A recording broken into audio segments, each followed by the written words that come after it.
बघा, एक कुठल्या कारणाने तिने राजीनामा दिला आणि बीजेपीने काय प्रलोभन दिलं.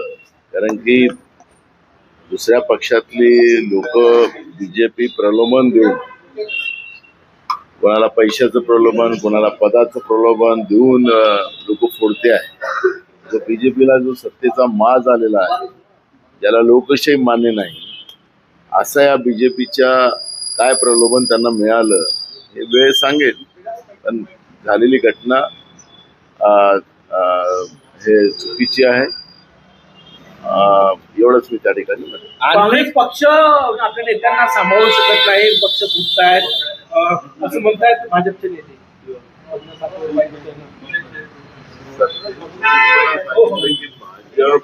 भाजपला सत्तेचा माज आलेला आहे, त्यामुळे ह्या सत्तेच्या माजापोटी ते त्या पद्धतीचं बोलतात. राजीनामा झाला, दिला इथपर्यंत टोकाचं का गेलं, काही संपर्क म्हणजे त्यांचं एवढं वर्ष मुद्दाहून तुम्हाला सांगितलं की काय प्रलोभन दिलं. कारण की प्रलोभन देऊन ज्या पद्धतीनं भाजप दुसऱ्या पक्षांना फुटते आहे, तर ते नेमकं प्रलोभन काय होतं ते आपल्याला, मला नेमकं माहिती कळेलच, यावर मी प्रतिक्रिया देऊ. आणखी एक आमदार विधान परिषदेचा भाजपच्या संपर्कात असल्याची माहिती आहे.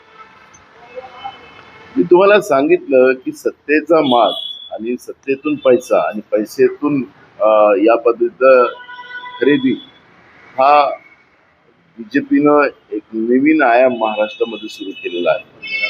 आणि त्याच्यामुळे जनतेच्या पैशाची लूट जे करून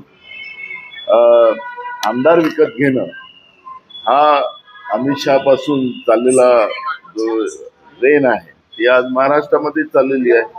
त्यामुळे काय प्रलोभन दिलं गेलेलं आहे नेमकं ते मी तुम्हाला, मला कळाल्यानंतर मी तुम्हाला त्या पद्धतीची प्रतिक्रिया देऊ.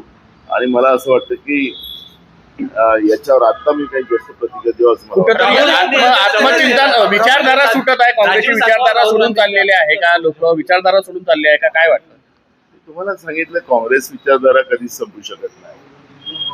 आणि नरेंद्र मोदींनी पण काँग्रेस मुक्त भारत करायचं प्रण त्या काळात घेतलं, पण शेवटी त्यांनी काँग्रेस युक्त भाजप निर्माण केलेला आहे. त्याच्यामुळे काँग्रेस कधी नाही, उद्या आम्ही सत्तेत आलो तर भाजप पूर्ण खाली होईल.